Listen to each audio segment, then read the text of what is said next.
Hello, everybody. Welcome to today's webinar on fats, oils, and greases in anaerobic digestion, including upsets and challenges. I'm Dan McKeaton. I'm a senior researcher at Aquafix, Inc. So I'm over at Aquafix Labs. We do a lot of research and development of our products. We also do a lot of client testing and consultations. We're doing microscopy for aerobic processes.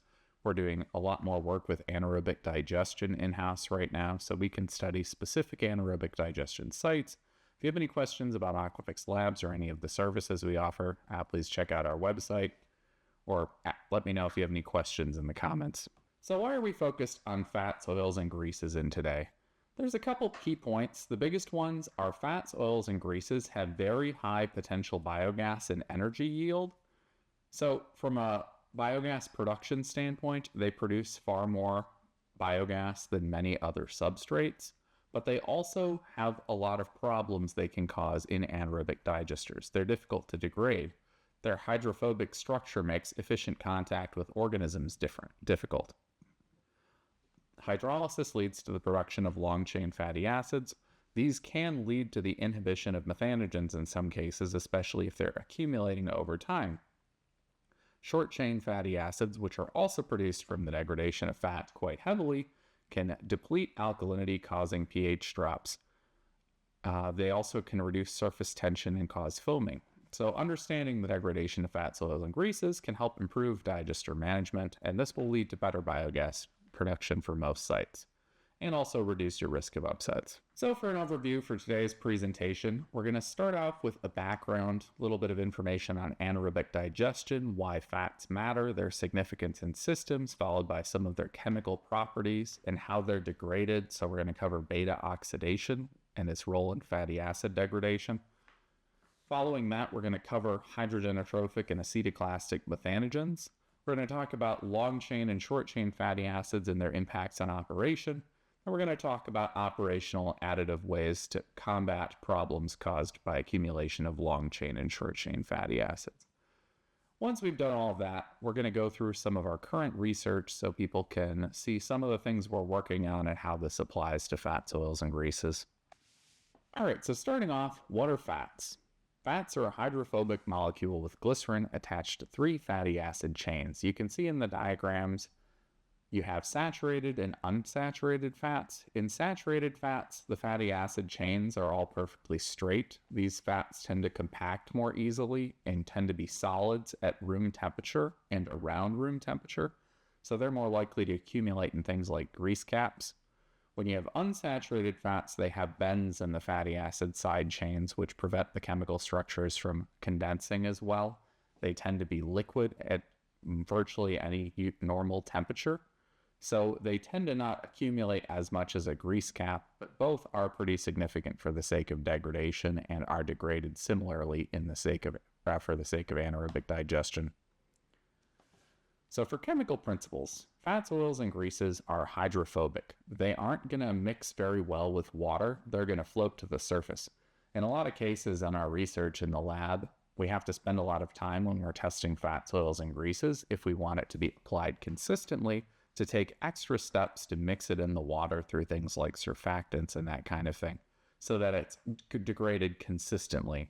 If you don't do that, it will float to the surface of the container, and mixing will help engage and mix it or give it more contact with wastewater bacteria. But if it's not mixed, it just sits on the surface and bacteria don't have much access to the fat, which makes degradation more difficult. Many of these fats are solid at room temperature, forming grease caps. Fats are degraded through the process of hydrolysis into long-chain fatty acids and then short-chain fatty acids, which I'll talk about in the next few slides. For a reference throughout the presentation, when I say short-chain fatty acids, I'm generally referring from C1 to C6, so 1 to 6 carbon chain fatty acids, and long chains are generally considered above 12 carbon chains. Middle chain fatty acids, that definition isn't always quite as clear, but for the sake of today, I'm calling 7 to 11 carbon chain fatty acids middle chains, and they're not that significant for today's presentation. So we're going to go through just a quick overview on anaerobic digestion. It takes place through 5 steps: disintegration, hydrolysis, acetogenesis, acetogenesis. Those words sound very similar. I'm sorry, but that's the way it is. And methanogenesis. Disintegration, first, is the process of breaking down large chunks of substrate into smaller particulate material. This helps greatly with hydrolysis because smaller particulates have much larger surface area. This allows microbes in the anaerobic digester to excrete exoenzymes to perform hydrolysis on complex substrates more efficiently. Disintegration is largely dependent on mixing. Sometimes plants will do things like pre-disintegrate material. If you did like a blending of the sludge prior to going to the digester, that would be accelerating the disintegration. Once you're done with that, hydrolysis is breaking down complex substrates into simpler materials that are soluble and can be taken inside the cells. Like I said, those are using exoenzymes, which are excreted by bacteria. Following hydrolysis, you end up with a lot of different byproducts like carbohydrates and amino acids, as you can see on the diagram. Today's webinar is focused on fats, so most of what we're going to be talking about is acetogenesis and acetogenesis of long-chain fatty acids, followed by methanogenesis, so the production of methane from a combination of hydrogenotrophic methanogen activity and acetoclastic methanogen activity. So starting off with a little bit about methanogenesis, you have 2 communities of methanogens: acetoclastic methanogens and hydrogenotrophic methanogens. Acetoclastic methanogens pretty much purely use acetate to produce methane. They do the bulk of the work in anaerobic digestion in most cases. Hydrogenotrophic methanogens are going to be using hydrogen and carbon dioxide primarily to produce methane. They can also use some other substrates, like hydrogenotrophic methanogens utilize formate as an electron acceptor, so they can use that to produce methane as well. As far as nutritional requirements, you have a bunch of different nutritional requirements you need to meet in anaerobic digestion. These are a mixture of carbon, nitrogen, and phosphorus ratios like you'll see with throughout wastewater. Typically, we're talking about around 1,000 to 7 to 1 to 250 to 7 to 1. General note about anaerobic digestion: this is another key reason why fats are beneficial for the process. Fats contain quite a lot of carbon, which is what anaerobic digesters prefer. They're going to be converting COD in carbon substrate to methane. So the more carbon you add, the more methane you can produce. But yeah, in this range is typical. Each digester might have a unique population, and they might need a different COD to N to P ratio. It's not quite as standardized as it would be in aerobic wastewater processes. Iron and sulfur also have fairly large demand in anaerobic digesters and typically make around 0.2% of this ratio, or a 0.2 in this ratio, which means they're sometimes considered a macronutrient. Iron interacts pretty readily with sulfur, so if you have more sulfur, you have more risk of hydrogen sulfide production, which means you'll likely benefit from adding more iron to precipitate that out and also increase the bioavailability of iron in a system. All right, so the next thing that's significant for nutritional requirements is the micronutrients in anaerobic digesters. This is pretty important for the degradation of fat in many cases, because one of the keys to maintaining good degradation of fat is simply to have healthy methanogens. You want them to be as happy as possible. So the main micronutrients that are considered most important for methanogens are cobalt, nickel, selenium, and molybdenum. Many other transition metals like copper and zinc are also essential in some levels to microbes generally, but they're not specific to methanogens. Very low levels are sufficient for good digestion. Generally, these are going to be working as enzyme activators or cofactors. Selenium specifically is more helpful for hydrogenotrophic methanogens and many other general metabolic functions, whereas the other 3 are more going to be focused on acetoclastic methanogens, but are also somewhat important for hydrogenotrophic methanogens. Keep in mind, most of these micronutrients can become inhibitory at higher concentrations. Inhibitory levels of micronutrients are going to be stressing the methanogens. If the methanogens are stressed, they're not going to degrade fats, oils, and greases nearly as well. So now that we've covered the nutrients, another important factor which many of you were aware of is volatile acid to alkalinity and their ratio in a digester. Volatile acids are what we're going to be talking about when we say short-chain fatty acids. In most cases, these are considered equivalent. So 1 carbon to 6 carbon chain fatty acids in the anaerobic digester. These accumulate over time throughout degradation and are used up by methanogens. If they're accumulating, it means the methanogens can't keep up in most cases. The more volatile acids you have, the less pH stability you're going to have in a digester, and the more alkalinity you need to maintain a stable pH. The alkalinity is going to act to neutralize the volatile acids and buffer the pH closer to pH 7, assuming you have sufficient alkalinity. To ensure you have sufficient alkalinity, it's generally recommended that you have a volatile acid to alkalinity ratio of less than 0.34 to 1 volatile acids to alkalinity.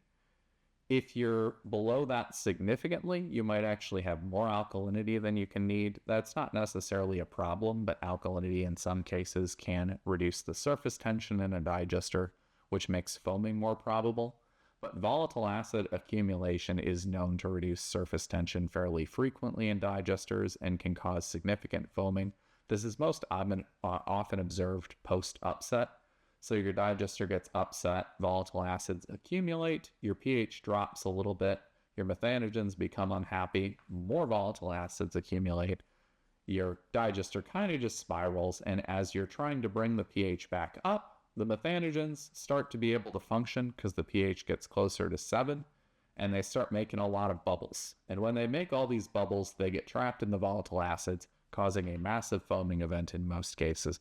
So I would recommend, if your digester goes upset, gets upset as a side note, you should probably hold some defoamer on hand to be able to address this, because this is just a natural fact of methanogens recovering once you have volatile acid accumulation. Another thing to consider is when you're making the pH adjustment, if you have high volatile acids and you start to add something like sodium bicarbonate, you're going to produce a lot of carbon dioxide, and that can also exacerbate foaming as well.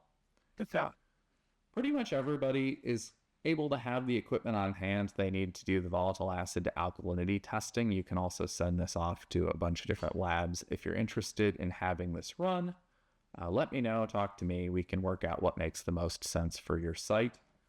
But the most common method is a titration method, which only takes around 15 to 20 minutes. All right, so next thing I wanted to cover, because this is relevant for your methanogens, which are going to be the keys to handling fat soils and grease degradation, is deficiency of micronutrients.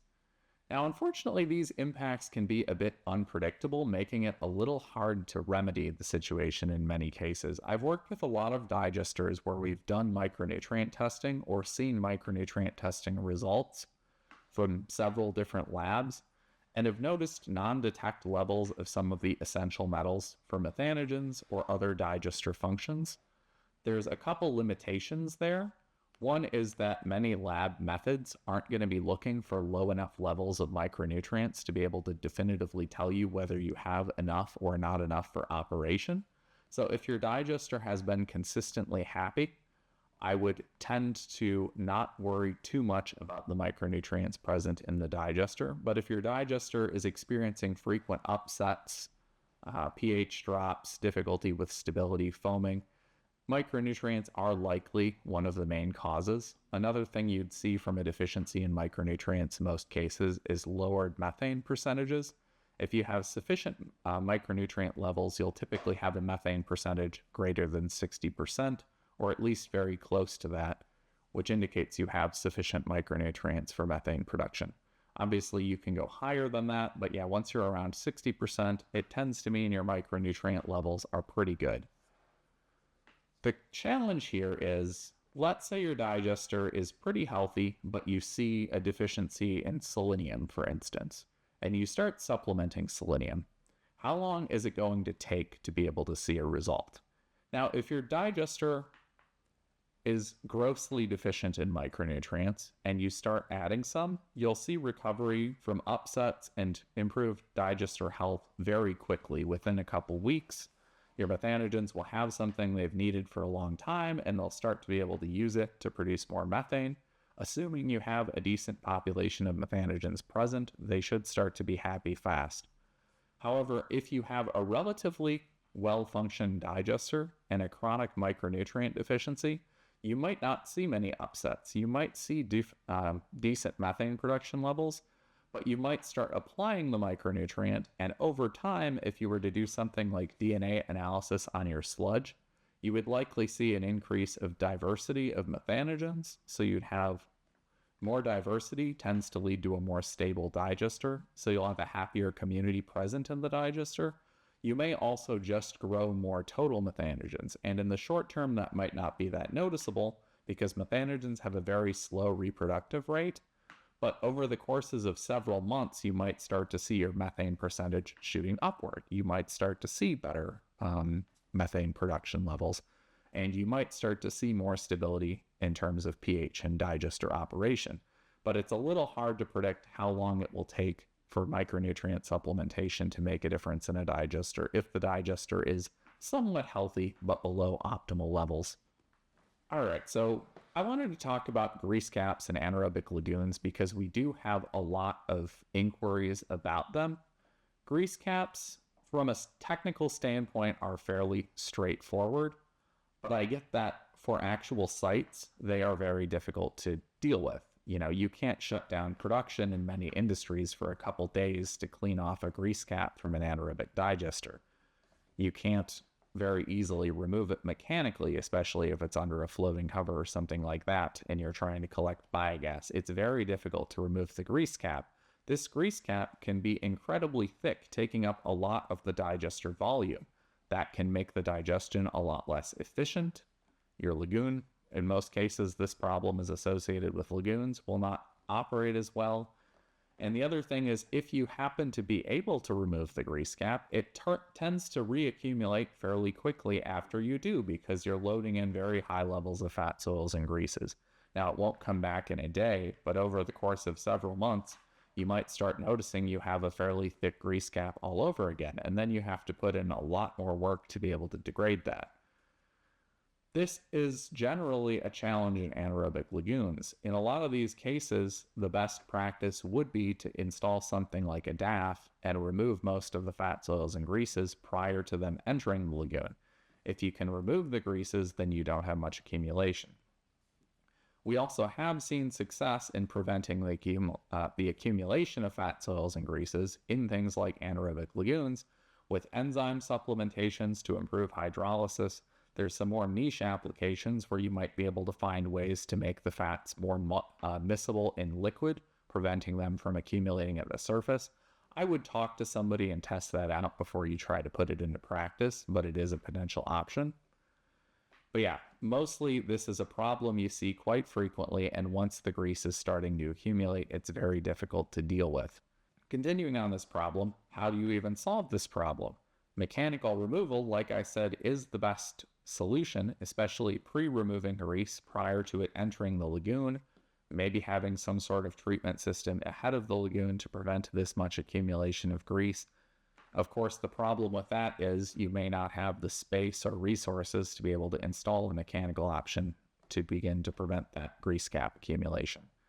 Enzyme application can improve hydrolysis, preventing grease cap formation, but it tends to not be that great at degrading grease that's already there. This tends to be very slow, and if you're loading a ton of grease into your digester, it's not going to necessarily negate all the incoming grease you see there. Another thing to consider, because I've seen this quite a few times, I know it can be very difficult to tell. We actually have some grease lagoons in our lab we've been using to study grease, and it looks like they had a nice thick grease cap growing after a while, and then I looked at it because I was trying to do a research study on the degradation of grease caps, and I found out I actually had a filamentous mass mixed in with very small amounts of grease on the surface of my lagoons. So it wasn't really what I wanted to study for the sake of grease degradation. So we had to kind of start over from scratch and reaccumulate the grease layer. So be aware of that. Your grease cap might be easier to break down than you think if it's not actually mostly grease. You can take a sample of it and have it analyzed, but if it is grease, It's going to be a challenge. If it's not grease, there might be much simpler ways to break it down. All right, so now that we've covered grease caps a little bit, and if you have more questions on them, definitely post that in the chat. I'll be happy to answer them. The biological degradation of grease is a process that's fairly similar in aerobic and anaerobic systems, but in anaerobic systems, it tends to be quite a bit more favorable because of the high carbon requirements of anaerobic digestion processes and the typical goal to produce methane. Whereas in aerobic systems, it tends to not mix very well, it tends to not have enough time to degrade fully, and it tends to encourage the degradation of filaments. Fortunately, we're not dealing with filaments today because it's an anaerobic digestion webinar. But yeah, the anaerobic degradation of grease can take place through a variety of fermentative pathways, but it also primarily is performed by the beta oxidation process.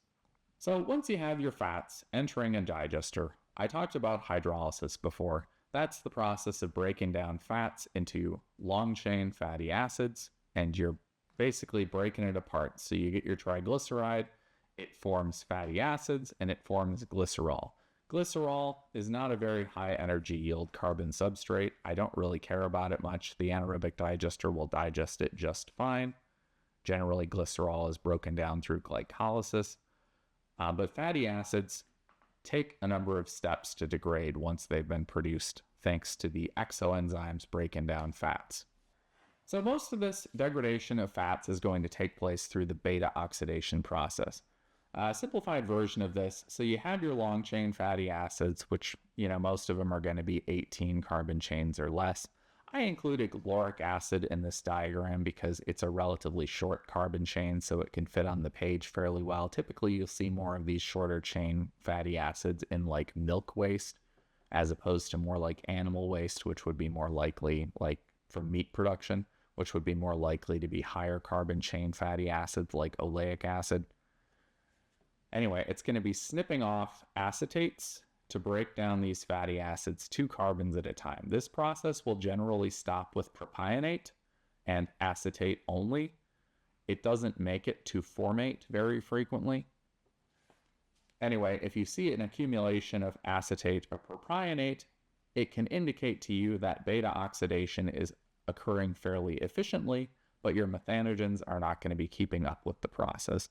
Whereas if you were to deal with longer chain fatty acids, and you were getting stuck at that point, you might be having a problem with beta oxidation in your system, and that could be limiting your anaerobic digestion rates. Often that's going to be a product of mixing and just making sure you have relatively steady conditions in your anaerobic digester to remedy beta oxidation. It tends to be a fairly smooth process. But as the methanogens start to struggle, beta oxidation will also become inhibited and eventually stop. So as eventually you'll start to accumulate a lot of acetate, and then you're going to start pushing into longer chain fatty acids. Once you've completed beta oxidation, degradation is again then going to be performed dominantly by methanogens, which are a combination of the mentioned hydrogenotrophic and acetoclastic methanogens. Generally, hydrogenotrophic methanogens are going to be using carbon dioxide and hydrogen for metabolism and the production of methane. Most are capable of using formate for metabolism as well. This means if you have accumulation of formate in your anaerobic digester, this is very likely going to be indicating your hydrogenotrophic methanogens are inhibited. Formate tends to be converted through a reduction of carbon dioxide in anaerobic digesters, so that's why you start to see accumulation of formate rather than through the beta oxidation method. Hydrogen accumulation inhibits the degradation of propionate and valerate, leading to accumulation of odd fatty acid chains in response to poor hydrogenotrophic methanogen health. Therefore, if you do some sort of short chain fatty acid speciation, you can start to see the odd chain fatty acids accumulating as your hydrogenotrophic methanogens begin to fail. So formate, propionate, and in a lot of cases valerate. And then you can be reasonably sure you need to focus on this population, which you could address by bringing in seed sludge from a digester that has healthy hydrogenotrophic methanogens. You could also address this with micronutrient supplementation, focusing on hydrogenotrophic methanogens specifically. Continuing with hydrogenotrophic methanogens, propionate is generally produced as a result of beta oxidation of odd number long chain fatty acids as opposed to acetate or butyrate, which are going to be the result of even number fatty acid chains. Like I said, formate is going to be caused by a reductive process with carbon dioxide, which will then be consumed by hydrogenotrophic methanogens in place of hydrogen. Accumulation of formate and tends to be the result of hydrogenotrophic methanogen failure. But one thing we'll see very often is if your hydrogenotrophic methanogens are starting to struggle, you're going to also be having long chain fatty acid accumulate into a system. This tends to impact acetate or acetogens more, but accumulation of hydrogen in formate often cause a bottleneck in methane production and limit beta oxidation, leading to an increase in long chain fatty acids as well. And this can cause a downward spiral where you have more and more substrate accumulating in your digester, which can begin to inhibit numerous different functions taking place. The nice thing about this is you can go ahead and take a sample and check. You can check your short chain fatty acids to see what levels they're at. You can look to see if there's evidence that you have grease accumulating in your anaerobic digester, or do fat, soils, and grease analysis of the digester sludge. And with that information, you can begin to address these types of issues. So now that we've covered hydrogenotrophic methanogens, and I can take a break from saying that word because it's a mouthful, we're going to talk about acetoclastic methanogens. These are going to be producing the bulk of methane in anaerobic digesters. I've seen in a lot of cases about 60% of the methane is going to be produced by acetoclastic methanogens. Acetoclastic methanogens typically are going to be more likely to be inhibited by long-chain fatty acids. I'll be talking about long-chain fatty acid inhibition in the next couple slides. They also have to deal with things like high ammonia levels, especially an elevated pH, can inhibit the acetoclastic methanogens. So they have a lot of different things to worry about. They're very slow growers, but they typically make up the bulk of methanogens in a system. And they typically are doing the most work for methane production. So one thing we've had a lot of questions throughout the years about is long chain fatty acid inhibition. These long chains, we're talking about C12 and up. I will say in most cases, oleic acid is the most likely to cause long chain fatty acid inhibition. I've had this brought up a bunch of times over the years. You know, you look into it, you need incredibly high amounts of fat, soils, and greases to start to yield these levels of long chain fatty acids, at least in the short term in many cases, to cause long chain fatty acid inhibition, but that doesn't give you the whole picture. There's a couple different things to consider. First of all, if you have a lot of fats entering in your anaerobic digester, they're going to be continuously converted to long chain fatty acids through hydrolysis, assuming disintegration and hydrolysis are functioning efficiently. If this is happening, these are going to slowly be reduced through beta oxidation to 2 carbon length chains, which means the methanogens can use them. However, as you start to add more and more fats into the system, you're going to be hydrolyzing and producing more and more long chain fatty acids.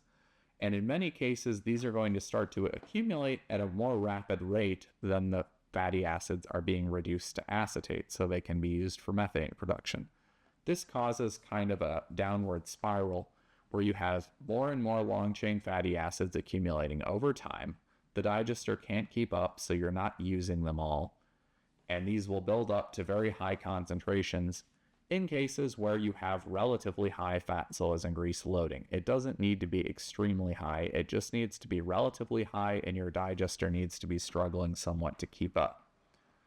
As they begin to accumulate, these long-chain fatty acids more or less start to smother methanogens, preventing them from operating. This will impact acetoclastic methanogens, which will lead to a buildup of acetate, 2 carbon chains, and it will also start to smother hydrogenotrophic methanogens, usually less so, but these problems tend to happen at the same time, which will lead to more production of formate and less reduction of formate. Eventually, that's going to lead to a buildup of hydrogen. You're going to start to see beta oxidation breaking down because of that, and your digester is essentially going to stop. So how high do these levels need to be to cause long-chain fatty acid accumulation? I was finding a study from 2016 where you'll see for palmitic and oleic acid, you'll want about 3 to 4.5 grams per liter of fats.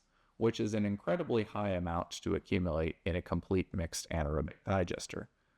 However, you do see pockets of fats and things like that where you'll have elevated levels of fatty acids in a small zone if you have limited mixing, and that can start to cause inhibition in some cases as well.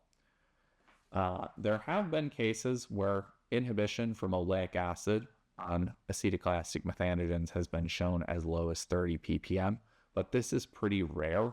Generally, it's not going to be at that case. We're looking more at that 3 to 4.5 grams per liter inhibitory. But this can happen in high-loading digesters receiving a lot of fats, oils, and greases. There's a couple ways to combat this, which we'll talk about in the next couple slides. So the next thing we need to consider if we have a lot of fats, oils, and grease entering our system is short-chain fatty acid accumulation. This is a simpler concern and it involves less different processes than long-chain fatty acid accumulation. Short-chain fatty acids accumulate when methanogens can't keep up with fatty acid degradation, so you end up with accumulation of acetate. As you accumulate acetate, you tend to start to drop alkalinity and eventually pH in the digester. As the pH begins to drop, you tend to produce more and more butyrate, which is a pretty good sign that your digester is quite stressed if you're seeing a lot of butyrate accumulation. pH stability, of course, is a big concern. Once you have a major pH drop, it is incredibly difficult to bring the pH back up. So you're going to want to make sure you're maintaining healthy levels of alkalinity in anaerobic digesters. Just another fun note, I was looking through additives that could help with long-chain fatty acid accumulation. One of the things is calcium, which can help to soapify lightly and precipitate out some of the fatty acids present.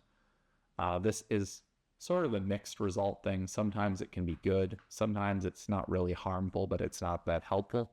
It's a little hit or miss in terms of success for that application.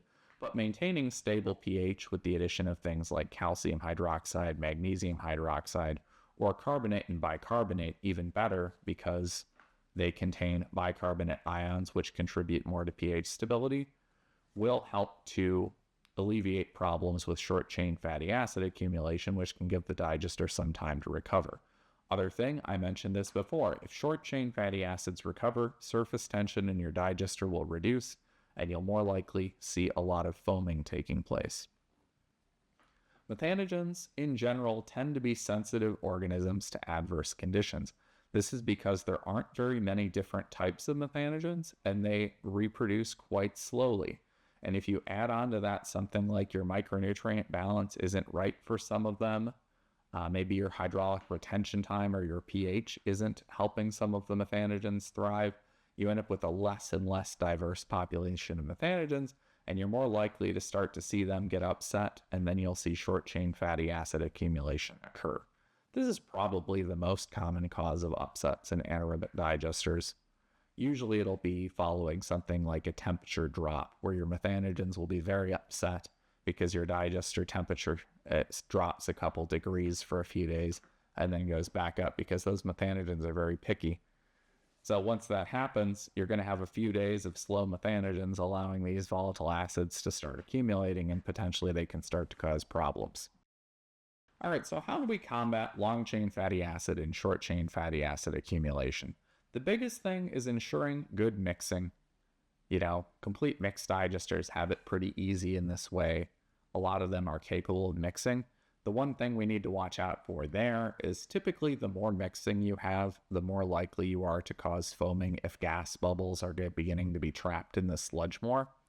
But from the standpoint of combating long-chain fatty acid and short-chain fatty acid accumulation, mixing is quite important. It prevents buildup of high levels of long-chain fatty acids in one spot, which start to cause major problems, and it improves contact between microbes that are going to be performing these actions and the fatty acids themselves. The next thing is just general digester consistency. If you have inconsistent loading, you're much more likely to see long-chain fatty acid and short-chain fatty acid accumulation.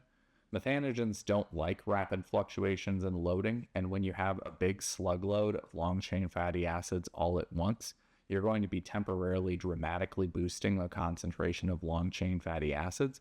And if they've already accumulated to some level, you might start to see inhibition. Short chain fatty acid levels will also tend to shoot up more in cases of intermittent loading because the methanogens have trouble adjusting to different levels of short chain fatty acids. Next thing to consider, chemical additives can potentially help with long chain and short chain fatty acids. I was reading a couple papers recently on boric acid, and it's helping with reducing the accumulation of volatile acids in digesters. Calcium and alkalinity supplements are also helpful. The general thing is the happier your methanogens are, the more likely they are to be successful in dealing with long chain fatty acids and short chain fatty acids.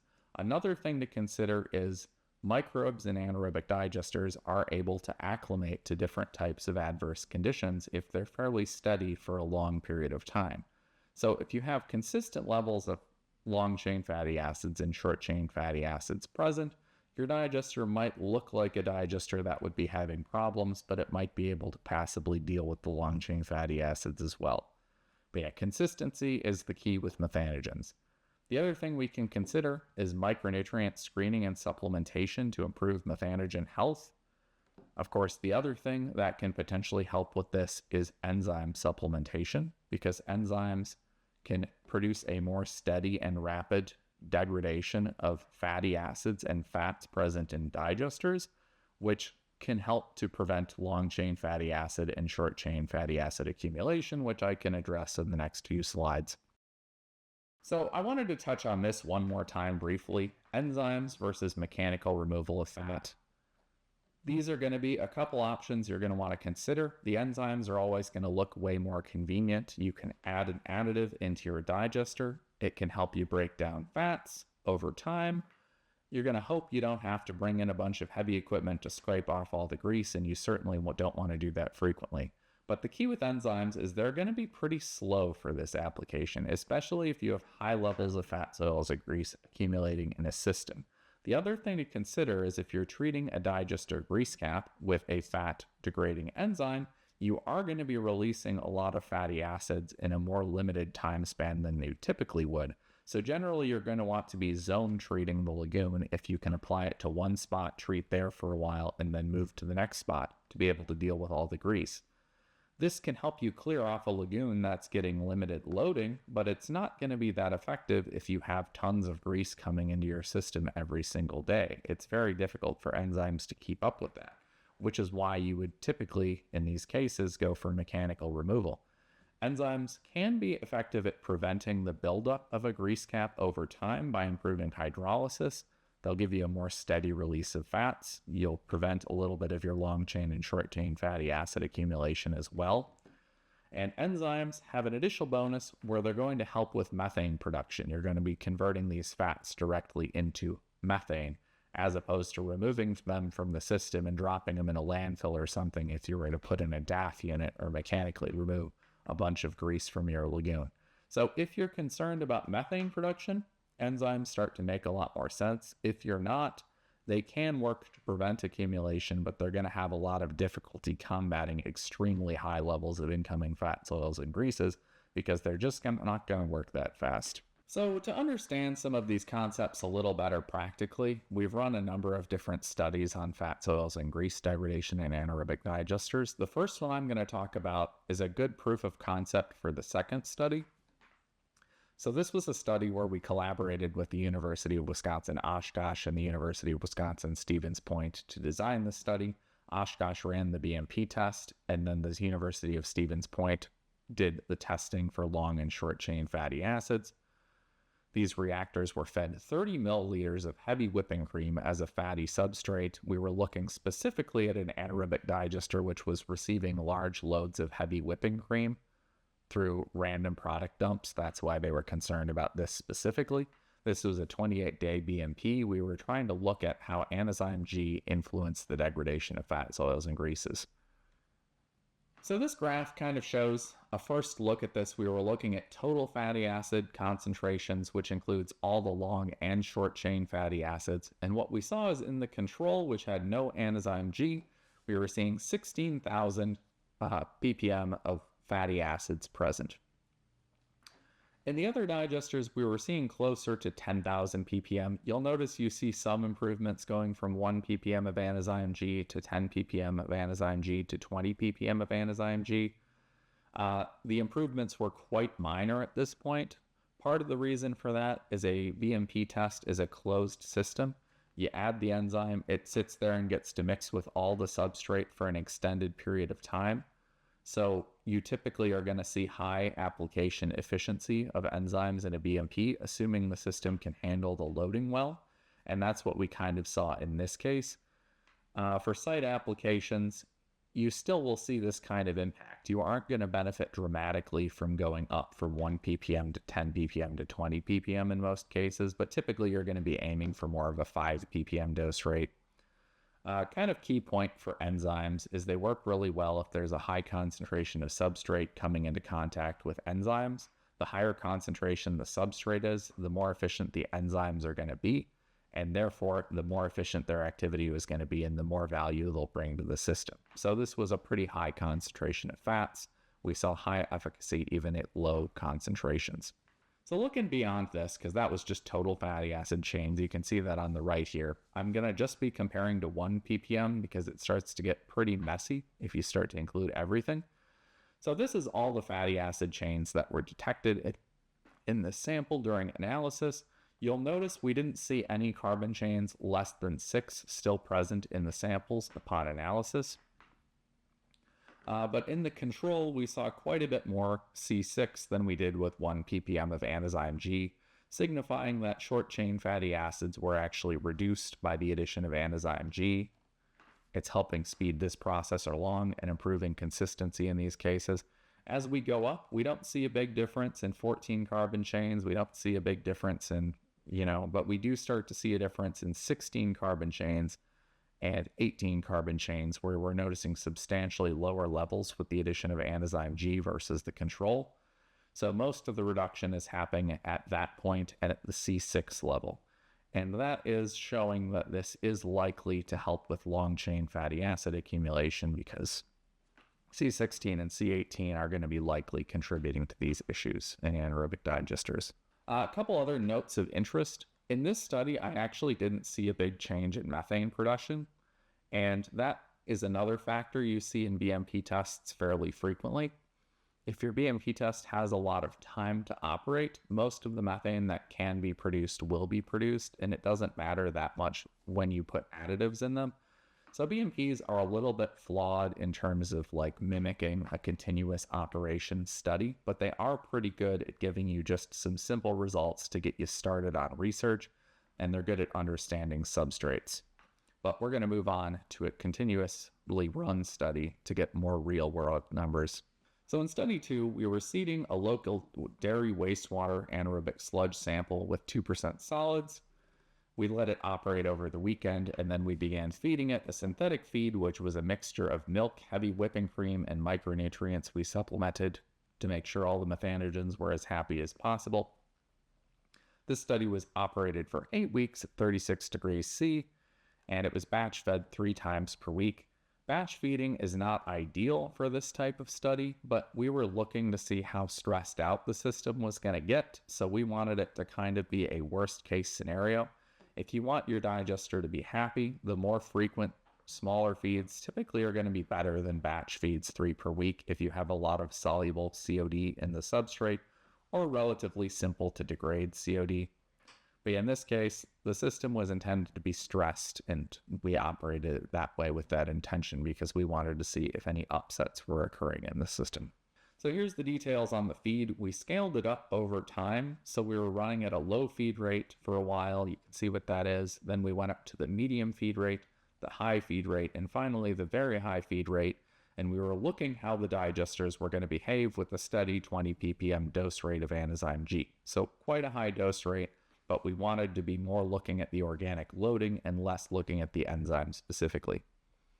So what we saw here was we were noticing improvements in biogas production in these high-fat systems, particularly as we increased the loading rates. So now at our lower feed rate, we did see, a 2.5% increase in methane production from 0 to 12 hours, but this didn't extend onward far, and the control caught up fairly easily, which means we didn't see any net increase in methane at that point.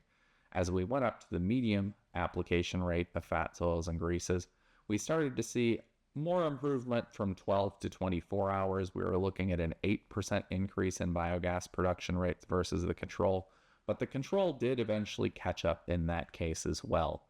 But as we scale up to more and more levels of fats, oils, and greases, the differentiation between these became more pronounced. So we started to see legitimate increases in methane production as we hit the 12 to 24 hour mark with the high loading rate.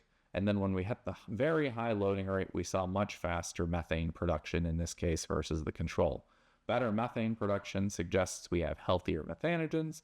They're doing a better job breaking down these fats, oils, and greases, and fatty acid inhibition and things like that are less likely to occur. On an additional note, after operating at the very high dose rate of feed for a significant period of time, our control had a fairly dramatic crash below pH 6. It got to like pH 6.2 all of a sudden between feeds.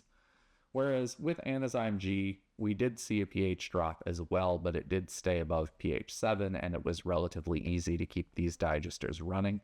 At that point, we had to end the study, so I ended up kind of having to mix everything together and start it over. It's really a pain starting up an upset digester, as I'm sure many of you have experienced in the audience. I was working on it for a little while, and it's like, why am I doing this? It's only a 2-liter scale. Why don't I just remix up some sludge and start over again? So that's what we ended up doing. But yeah, when the digester died, it was helpful for what we were looking at because we were trying to see how Anazyme G influenced stress in the anaerobic system. But it was unhelpful for the standpoint that it forced me to end the study, and I was hoping that we'd get the pH under control a little faster so we could have recovered the digester, let him sit for a few days, and then keep running like normal. So study conclusions: Anazyme G did in fact appear to improve digester health, particularly in terms of methane production, which signifies improvements in handling fatty acids like we saw in the previous BMP study.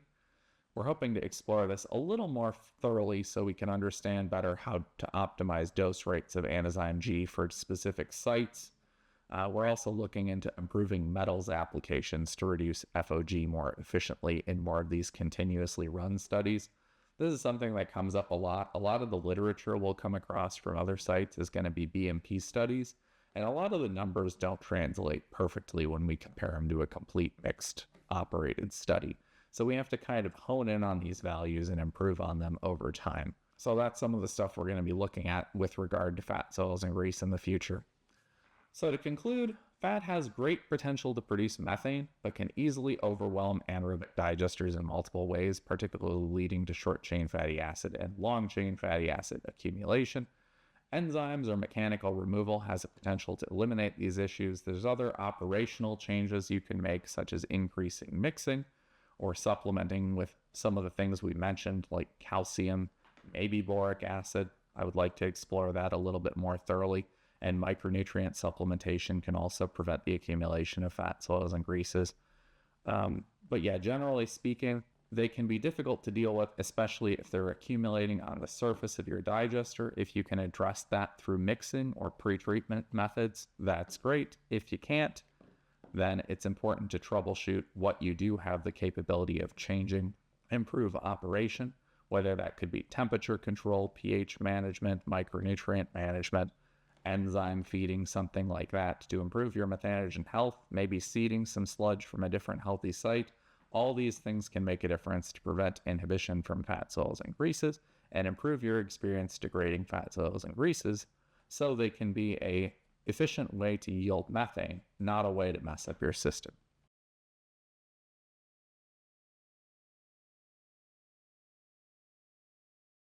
Thank you all for attending today's webinar. If you have any questions about anaerobic digesters, fats, oils, and grease degradation, that kind of thing, or you're interested in working with us on an anaerobic or aerobic study, feel free to reach out to my email. Thank you all, and have a nice rest of your day.